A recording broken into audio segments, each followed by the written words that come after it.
would be surprised. I tend to interrupt people quite a lot, so... You're Italian. I know. You can't even see my hands, can you? I must admit, I haven't actually checked out the Stylish Freelancer yet, just because I really don't want to know how unstylish I am. No, that's the thing. Yeah. Now, I spent the last 2.5 days indexing my book on my own, and I'm glad to be able to talk to human beings. Let's get going then.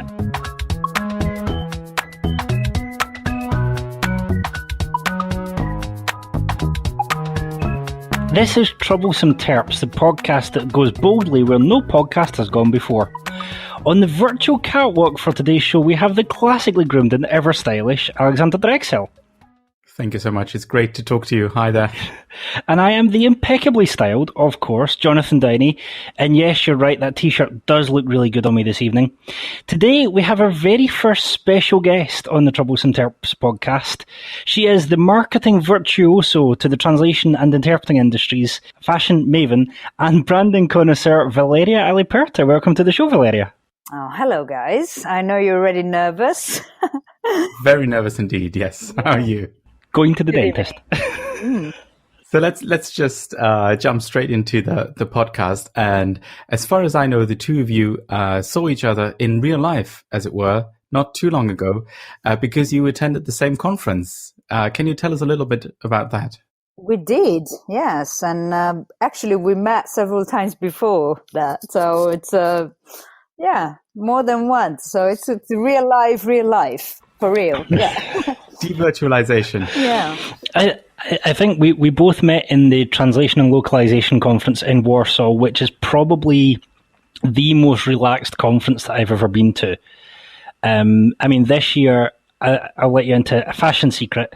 I was going to wear a suit and tie, okay, because I thought, I'm doing something quite deep and dangerous. I'll wear a suit and tie.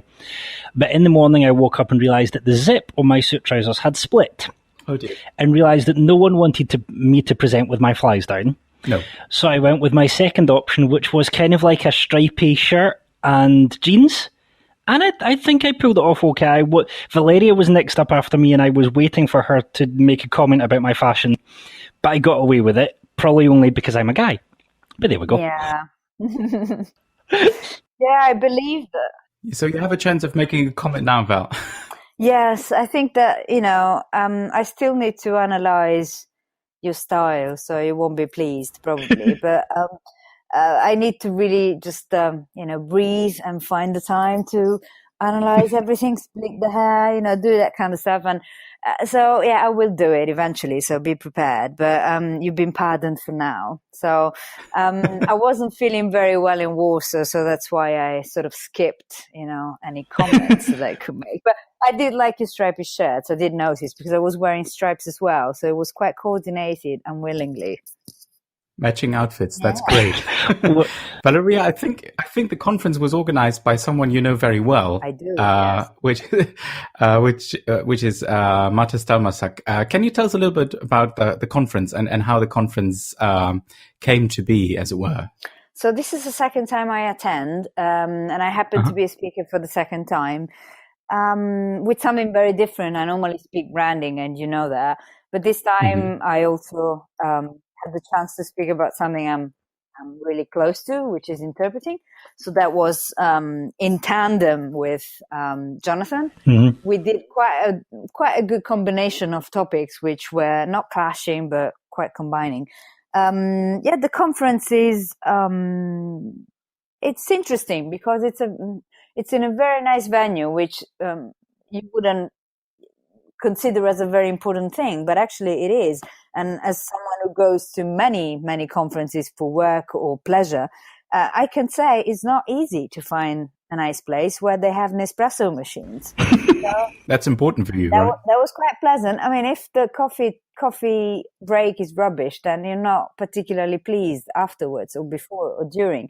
So actually it was quite nice. And the conference was varied, and there were quite a varied tendency. So from newbies to more experienced translators or people who were going into translation. So it's quite a wide range of subjects who attend. And I believe that's quite relaxed, as Jonathan was saying, because it's a nice environment. The venue is pleasant and it's very practical, very close to the airport.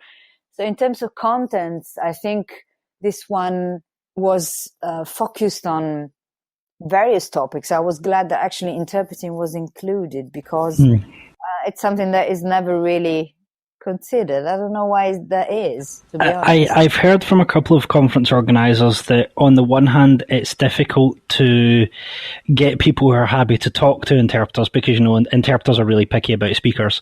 And on the other hand, and this I think is an industry problem, that apparently it's very difficult to get interpreters to book themselves to go to an event, you know, just in case the job of their dreams comes up.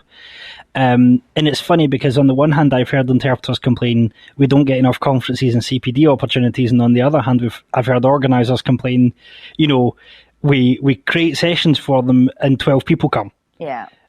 So I think it's good to see TLC, which I'm going to name the conference because it's easier. It's good to see TLC being able to tread that line, and I think last year there was a little bit more on the personal social skills side. This year it was slightly more technical. Yes. But I think what I am glad to see is that most speakers now have given up this "we're going to talk at you for 25 minutes" thing. I think most talks I went to had some kind of hands-on, practical, tell me something, put your hand up, or in my case, stand around the room and be very honest. Everyone had that kind of practical hands-on feel to it, and I think that's what makes TLC such a different conference, is you need to wear comfortable shoes because someone's going to get you standing up and doing an exercise. Yeah, I agree with you entirely. I think that sometimes, most of the time in this kind of events, it's good to be a bit down to earth and try to involve people. I try to do that all the time, but it really depends on the audience. Some people can't be involved, or you know, they expect you to be lecturing them. But I think that especially for TLC, and I could name a few other events actually where I've been over the years where the hands-on component was stronger. But you can see clearly Mr. Mashak's mark on this thing. Oh, yes. Really, let's do hands-on, I'm going to time you kind of thing. So that's definitely what she does. And you could feel the footprint on it. So it's good. Yes, it's a good thing. And regarding interpreters being a bit wary of events or a bit even standoffish if you want, or we can say that because it's two of us in the room. I believe, you know, it's something that needs to be changed, and there's so many things that even interpreters who are seasoned or have been working fairly frequently need to learn, or even just confronting each other and sharing practices like we did the other day. It wasn't just me talking to them, telling them something new. It was actually sharing practices and saying, look, we do a hell of a job, really. So sometimes it's important to do that, and it's good. Yeah, it's good practice. And while we're on the subject of interpreters not making it to things, can I just point out that for this podcast, our friend Alexander Gansmeyer is not here. So for those of us who didn't attend it's the Translation and Localization Conference in Warsaw. Yes. Which just took place last weekend, I think. So for those of us who didn't have the privilege of being there, can you just give us a flavor of what happened? I mean, how many people were there? Is it a huge conference? Is it a small conference? What was interesting for interpreters? We were. Yeah, of course, I know. What did you talk about? Maybe the two of you can give us a quick flavor. Okay, I think the conference had maybe a couple of hundred people, Valeria. My guesswork is not great with numbers. I think it was roughly 200, but possibly a bit more. I wouldn't be able to confirm numbers for sure, but so don't take my words for that. But it's definitely more than 150. So roughly 200, I would say. And I would say in the interpreting room, we were about 30 or 40, which is a really good attendance for an interpreting talk. Basically, if you want to know what I talked about, you listen to the last Troublesome Terps podcast, and you get the gist of it. But one of the things that I thought about was the interpreters need to learn to be honest. So I'm not telling too much away because this is going to be part of an upcoming interpreter training course, which I'm doing, which I'll announce once it's ready to be announced. But I was getting people to be honest and to assess where they are in their career and in their personal lives, because the two mesh. And then look at who can we link arms with to help us grow. So, for instance, if I wanted to learn about growing my social media presence on my marketing, I would talk to Valeria. If I wanted to look at business, learn growing my business strategy, it'd be Marta Stelmashak. If I wanted to learn about presenting myself on podcasts and being able to network with the greats, it'd be Alexander Drexel. There's always someone. So our egos are pleased now. So we can. We have a super connected, super expert industry, and I think the gist of my talk was build your support team, support each other, and if you have a hole in your team, fill the gap. And that was what I tried to get across. Now Valeria's talk, I'll let her talk about, because Valeria's talk made me smile the entire way through. Okay, now you have to tell us more, Valeria. Yes, I was counting on your hand as a, sort of an agitator or mediator, because I wasn't sure who will attend. So, and my talk wasn't designed to be directed to people who knew nothing about it, but not entirely to people who knew all about it. So it was destined to be for everyone, hopefully.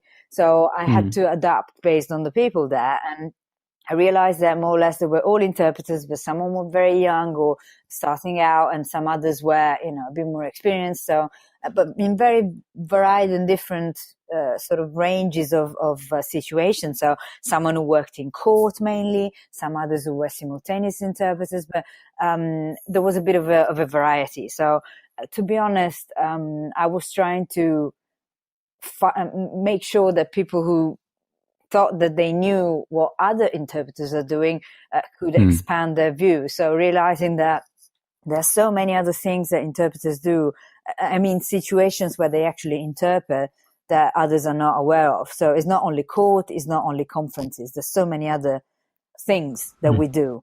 And I explain, I always joke and I say, I interpreted on a racing car. On a boat, on a plane. I did, that's things I've done. So, last week I was in a local college here talking to 15-year-old girls, and I was trying to make sure that they understand the importance of interpreting and of translation, to make sure that they actually realize there's so many options they can think of in work-wise. And they were all impressed by the many things, the variety of options that this job can give you. And in a way, with the audience at TLC, I saw that some people had no idea, or at least they didn't tell me openly, but they were kind of surprised of all the things that they do, but they never thought they were doing. So it was refreshing to see how it was a bit of a way to confirm how we rock the world. I mean, it was a bit of a self-assuring, self-recognizing talk. But it was good to see that everyone was actually involved.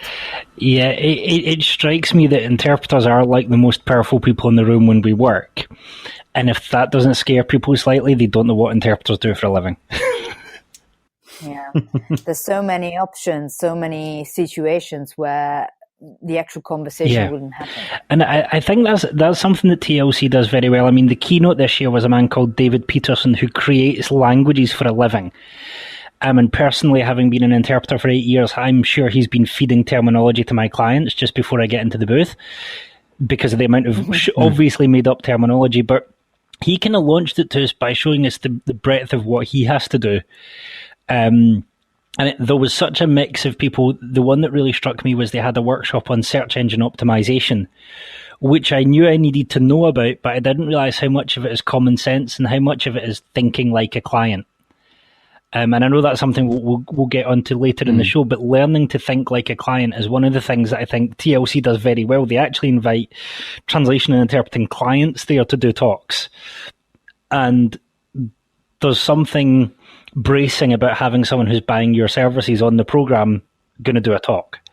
If that doesn't make you want to go to TLC, I'm not sure what does, because where else do you meet those people in such a relaxed atmosphere where they've got good coffee and incredible cookies? Yeah, the coffee was great. I just wanted to add that I was supposed to go to Warsaw on Thursday night because the conference was going to take place on Friday and Saturday. But in the end, you know what? For a job, I had to come on Friday morning. So I missed the talk on Dothraki, unfortunately. But I believe it was amazing. Everyone said it was smashing. So, but yeah, I mean, I had to cancel, change a flight and just land at lunch and give the talk in the afternoon. That's why I was shattered. So I hope I didn't show, my tiredness. But apparently I didn't. So that's good. One of the things that I would like to say is, talking to Marta at the conference, there's actually a need for people who can speak on interpreting, but in a way that even translators can understand. I mean, most interpreters nowadays seem to do a translation as well, but there does seem to be a shortage of interpreting speakers who can do more than just, here's how you do simultaneous. Our job is so entertaining and hilarious, and we actually need more people to go to these kind of conferences and say, I tell you what, let's do a talk on humour and interpreting and translation, not how you translate that stuff, but the importance of it. Let's do a talk on mental health. Let's do a talk on, someone please go to TLC and do a talk on how to keep your throat healthy. You'll have every interpreter in the world at your talk.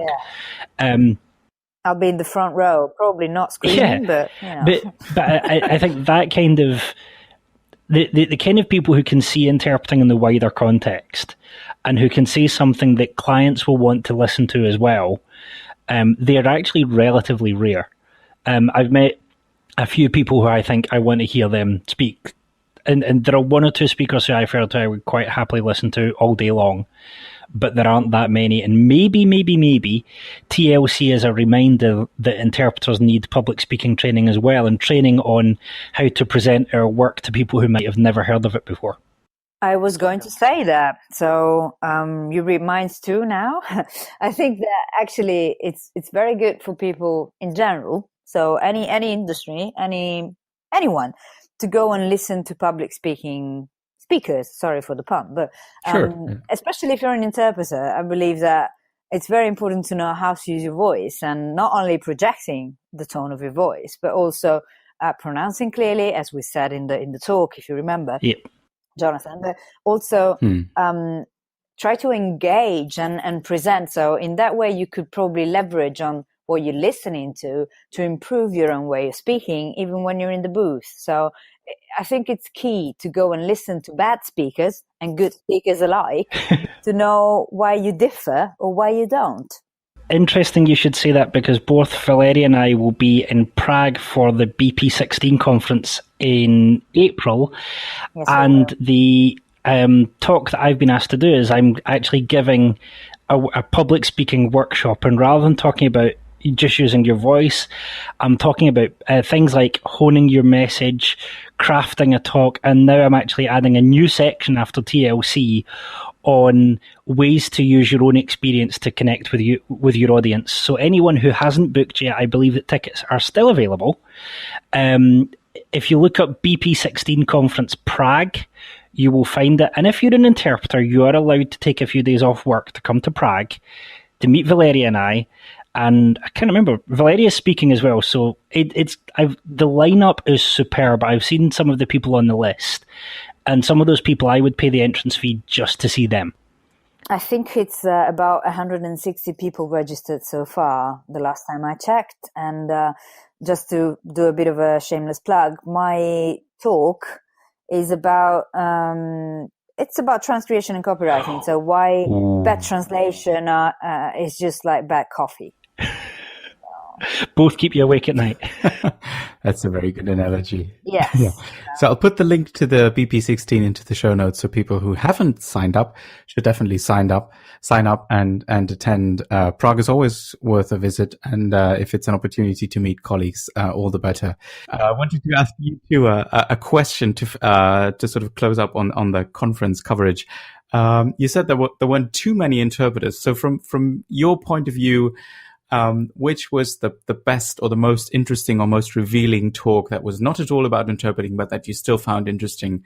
And we'll start with Valeria. I think, well, it's going to sound really cheesy, but I think that Jonathan was really interesting in his way of presenting. So it was a different approach to.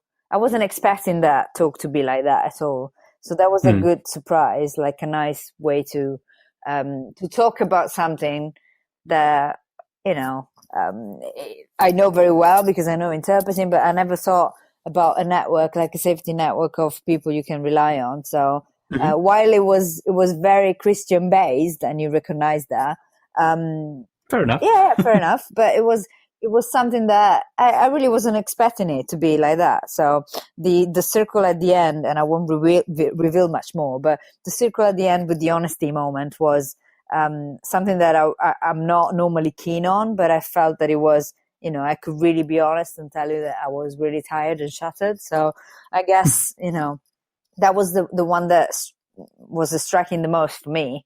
And then there was another one on multicultural moments for interpreters and the way that immigrants are shaping countries these days. And there were lots of bits and pieces that could be interesting for discussion. So that was also nice. I think you missed it, Jonathan. I went to one of the multicultural talks. The one that really struck me is they had a professional. I think she's a content strategist rather than a content manager. I think her name is Rahel Ann Bailey, and what she was talking about was learning the importance of selling content and selling the translation of content to clients. And she doesn't herself write the content. She creates the systems for clients so that, for instance, their website is consistent with their manual, which is consistent with their sales, what their sales team are saying, and so on. And she was talking about how if you strip the content out of a website, you don't know what to do. And content is everything, but that means that your content has to be culturally specific as well. And although that wasn't aimed at interpreters, I actually think there was a lot of really good stuff in there about sales, about how you approach clients, about how you show your value to clients, which is something I'm becoming more interested in. But I think where she really hit the nail on the head was this thing of clients can be doing something and not understanding why what they're doing doesn't work. I mean, you have the classic thing of interpreting on how many clients have said to us during an assignment, "Oh, it's okay, I'll just do my talk in English." Oh, yeah. And every single interpreter goes, "We know that won't work." And by halfway through, you feel like coming out of the booth and just saying, "It's okay, we do speak other languages." But she's in a position where she can say to clients, having your website just in English, it doesn't work. And here's why. And she'll pull the figures and the stats out. And there's maybe something to be said in interpreting for, do we need to gather more information so that when we're talking to clients, and I really hope we get to this soon, but when we're talking to clients, we make a compelling case, not just for having someone in the booth, but for letting that someone do their job and allowing people to be free to speak their native, whichever language they're most comfortable in, their native language, and showing them that that's where the results are, in trusting us to do our jobs while they do theirs more effectively. Unfortunately, sometimes, especially in big corporations and especially top management, are forced to speak in one language. So I find the problem, especially with French or Spanish, even Italian, who speak in English, and they have a good variety, a good vocabulary, so they know what they're talking about. But the accent and the pronunciation and the tone is not adapted, is not localized. So it's very hard to follow for everyone, especially if there's a lot of relay involved, a lot of booths involved. And they just have to speak in English because that's what they are expected to do. So sometimes it's nothing you can change. But in some other cases, in a more commercial and less governmental situation, maybe you can do that. So it's a bit of a fight. We need to fight, but I understand and I agree with you, of course. It kind of reminded me of Renzi, your prime minister, who has a bit of a history with trying to speak English, right? Next topic, please. Okay. Yeah, we don't want to get political on the podcast, so I'd rather. We never get political in this podcast. No, not at all. It's actually quite convenient that we have the two of you on the same podcast, because not only did you attend the Translation and Localization Conference in Warsaw, you also collaborated on Jonathan's book, which is a bit of a running gag on the podcast, but I'd really like to get into this for a moment.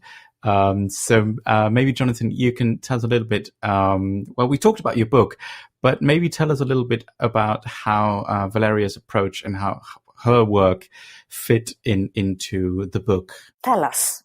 Well, I want to be as quick as I can because Valeria is the expert. I was writing the book, and one of the things that I realised, if you read chapter 1 of the book, out May the 12th in all EU countries, but if you read chapter 1, you have this thing of me arguing that interpreters have been mis-selling our services for about 50 years. We've been selling ourselves as computers, as super accurate, as neutral, and it turns out that none of us are actually that ever, not even in court. And so I came early to this idea that we need to rebrand and remarket interpreting for what it actually is, for the difference that it makes. And the more I looked at that, and the more I started writing that chapter, pulling on previous work, pulling on research, I started realizing that I'm not the expert. You know, I can show people research and I can point to things, but there are very few people who know interpreting and also know marketing well enough to understand what the current branding of interpreting is, how interpreters may be failing themselves in their branding and their awareness of basic issues like colour and layout and design, and to give us ideas to move forward. So in the first name, and I'm not kidding you, the first name that came into my head was Valeria's. Every chapter of the book has an interview with someone different. You know, if I mention branding, who's the first person who comes to your head? If I mention cooperation across different forms of interpreting, who's the first name who comes into your head? That's what I tried to do.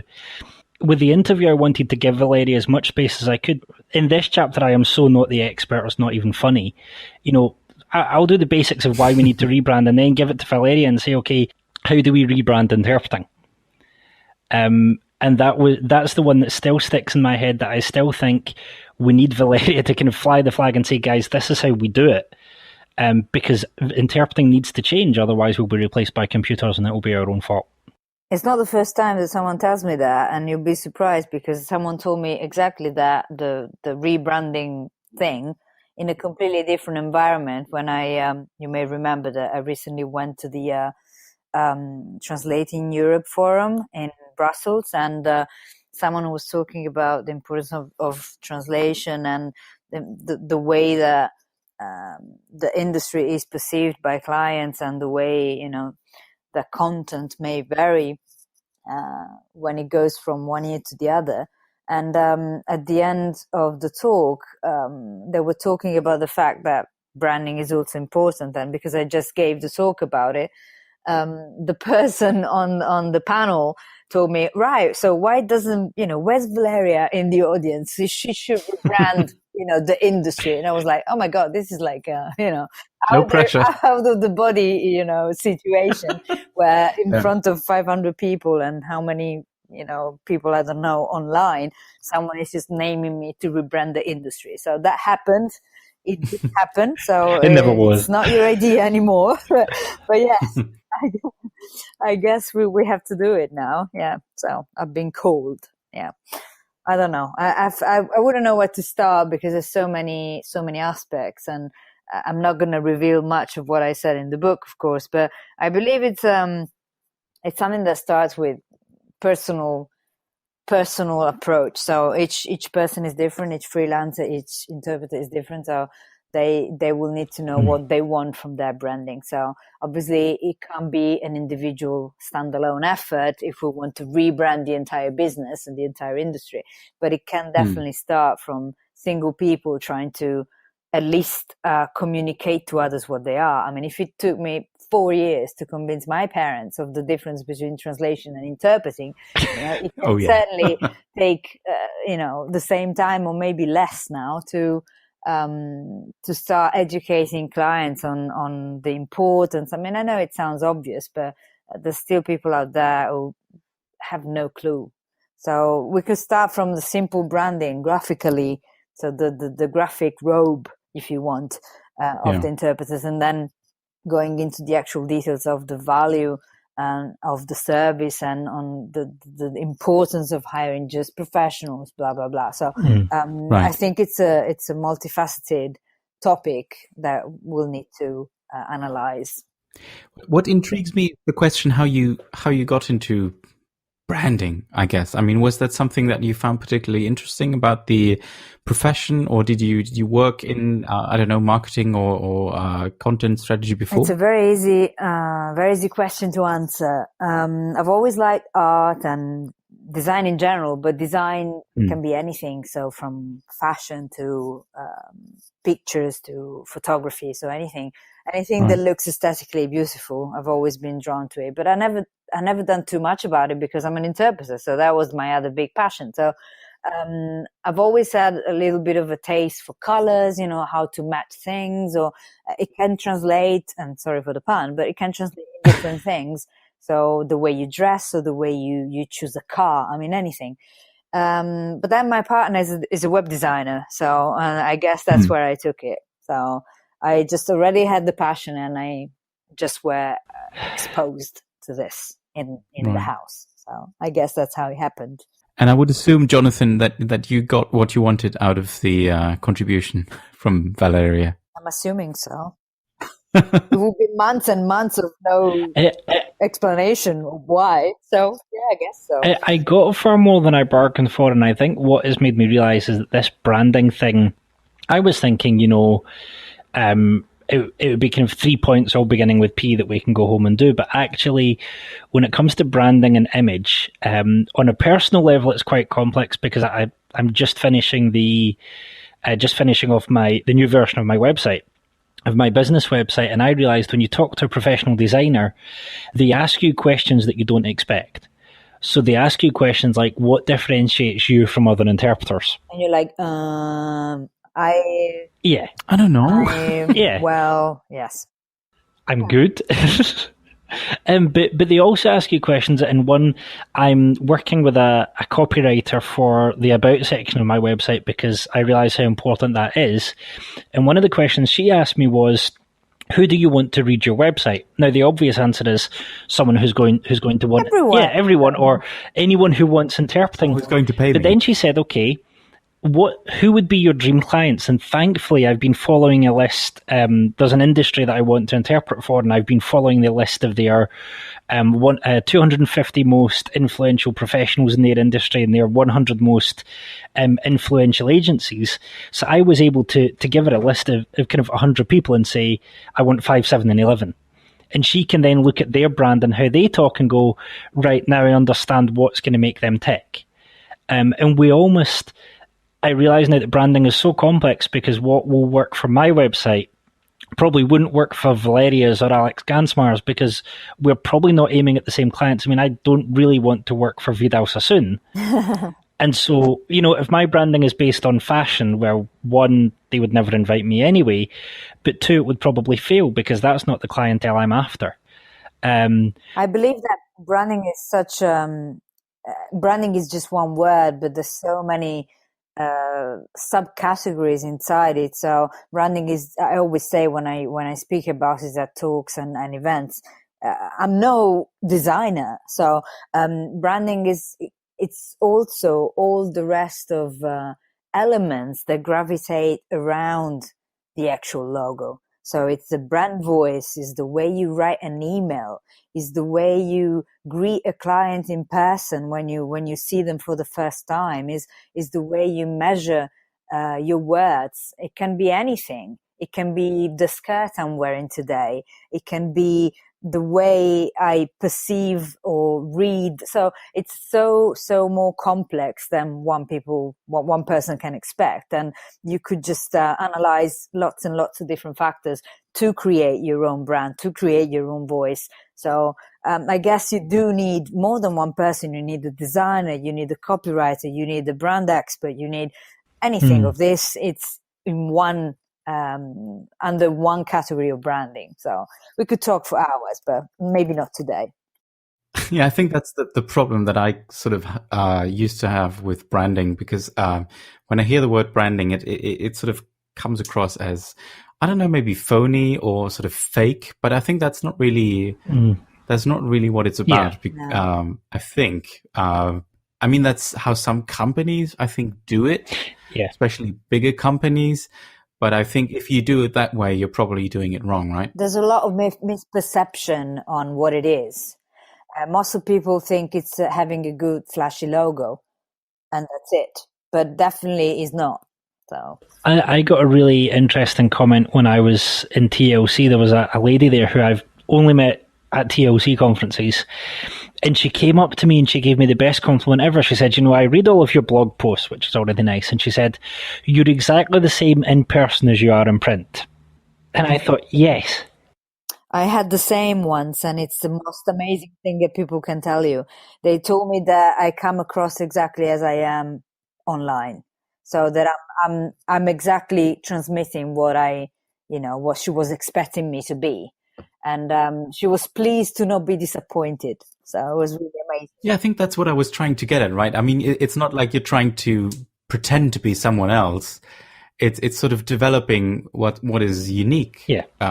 About yourself, I guess. Well, this is the thing. I mean, I have learned not to hide the fact that I am a really over the edge geek. I am a self-confessed interpreting geek, and so I know when I do talks, when I write, if I try to hide that and try to become something else, then I'm betraying the brand. And we've all had instances where we've maybe read someone's work or we've heard about them, and then we meet them and we think, you're totally not the same. I remember my wife once met someone and went and said they're completely different to the way I imagined them. Now, sometimes that's just their brain being weird about. Yeah. It's just the most awful sensation when you meet this person as well, not when it's you. Because I can't even imagine how that feels, if you meet somebody like, I just give you the example of an actress or an actor. You meet somebody and you're so disappointed because they're not like the latest character they impersonated, and you just, it's that kind of groupie situation.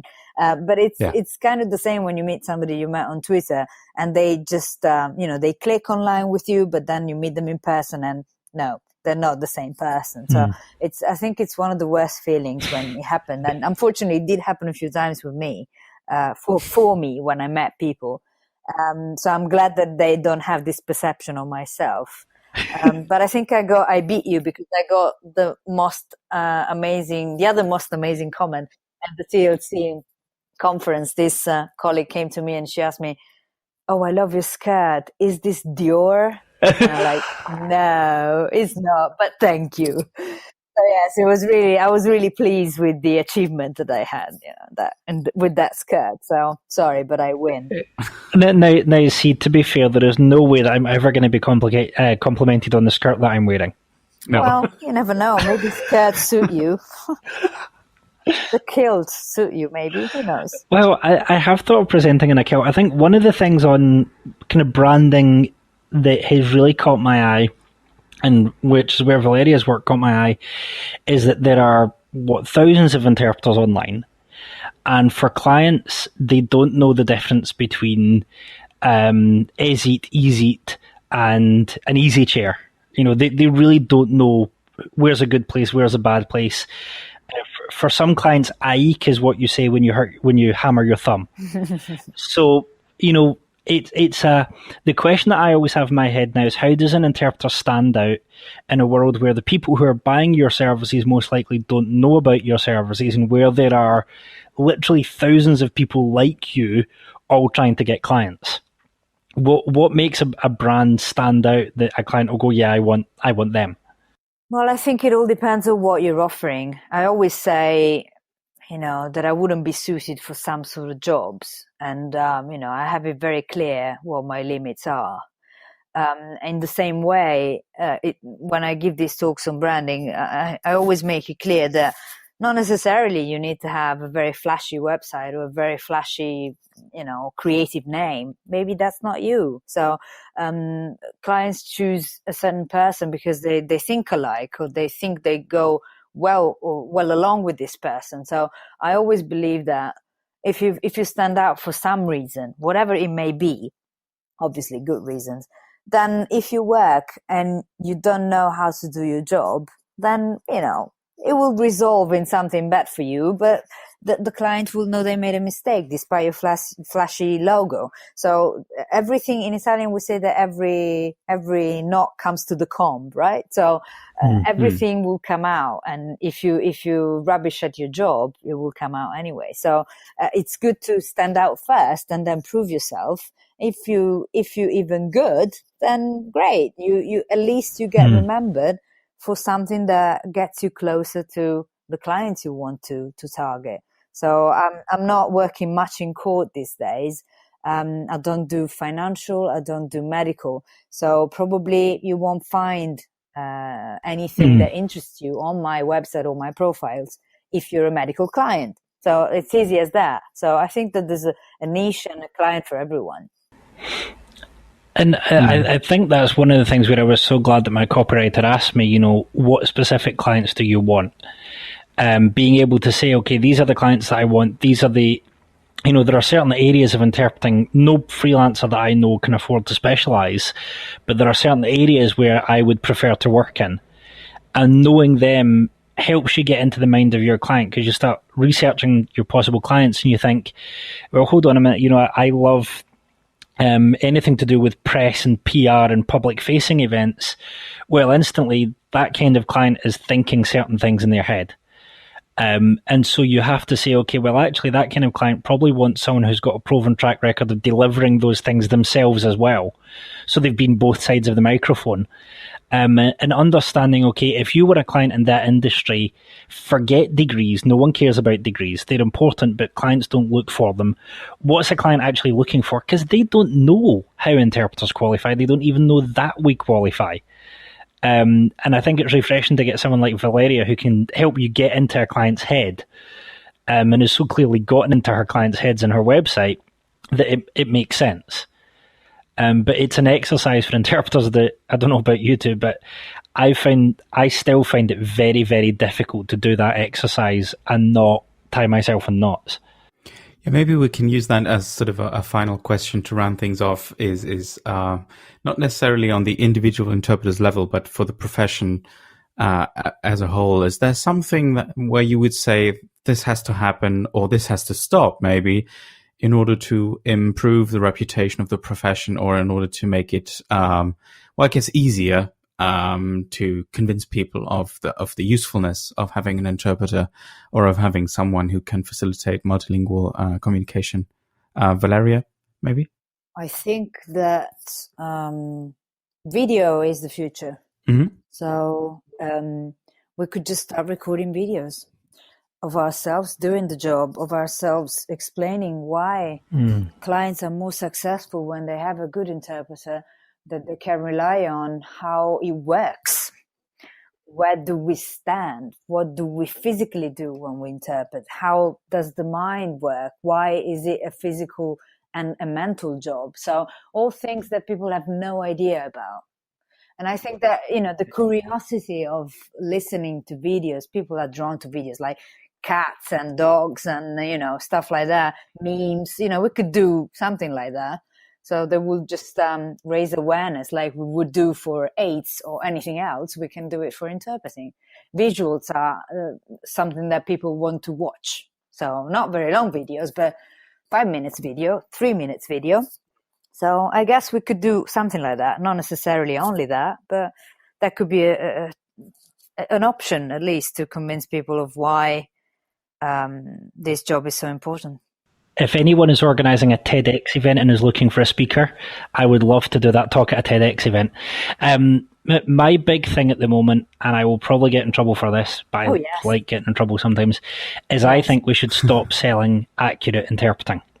Because it's like trying to sell a car and telling people they should buy it because it contains an engine. But it dismays me how many interpreters online, and even translators do it as well, their number one selling point is, I'm accurate. Yeah. What? Exactly. If that's your number one selling point. So yeah, let's stop selling accurate interpreting. I always ask what people want to be associated with, and I always get quality, reliable, professional. Accurate. Yeah, accurate. Neutral. So, I mean, come on. So that's another thing. I mean, you just need to have so many qualities, not only be bilingual or do, knowing 2 languages. So it's like saying that, I don't know, again, if you know a little bit of medicine because you studied at a university, you can, you can do anything. I mean, it's you're not a superhero just because you know 2 languages. You can be, but, it takes much more. This is just a suggestion. I wonder what Valeria will think of this. I wonder if it's time to talk openly about how interpreters make a difference. Because at the end of the day, I wonder if what clients are looking for is getting their money's worth and feeling that they've gotten more out, that their spend on interpreting has given them more back than they actually invested. Yes, I think it does, because if you think about all the deals they wouldn't close, once I interpreted for somebody who said they chose me for various reasons, and they chose me because I was a woman, and I was a bit taken aback at first. I'm like, how sexist is that? And then actually they explained, then it makes so much sense, so you wouldn't believe it. They said that tension is a very important factor in every meeting where you close millions and millions of deals, and when you fire people, or when you lay off 3,000 people because you close a factory. So those kind of very important meetings that can be, with ministers or whoever you want, but they wanted someone who could mediate and lower the tension. So that's why they needed a woman. So sorry guys, but we ran the world. But apart from that, that's also something that may be a very good point, very good selling point. So saying that the figure of the interpreter is not an impediment that most people think it is, but it's actually a way to make the flow of communication flow better. So sorry again for the pun, but I like repeating myself. If anyone starts selling either a superhero outfit for interpreters or a t-shirt that says interpreters make a difference, I think we should all start buying them. Maybe we should have like a charity sale, have a t-shirt that says interpreters make a difference, sell it for charity and get as many interpreters to wear it until we understand it ourselves. It's why I love chatting to Valeria, because she always inspires me with branding and rebranding ideas. Oh, good. I think interpreters as superhero is my trademark now, so we need to patent that. So cool. Yeah, I think we should definitely turn that into a t-shirt. Excellent. Listen, Valeria, it was really great to have you on the podcast this time around. We didn't even talk about style too much, so we still need to... We can always keep that for another time, because we can probably talk about that for quite a while, and we'll let you go for tonight. Thank you very much for sharing the experience from the conference as well, and I hope you've enjoyed listening to this episode of The Troublesome Terps. We'll be back very soon, and you'll find us online. Talk to you soon. Bye-bye. Thank you.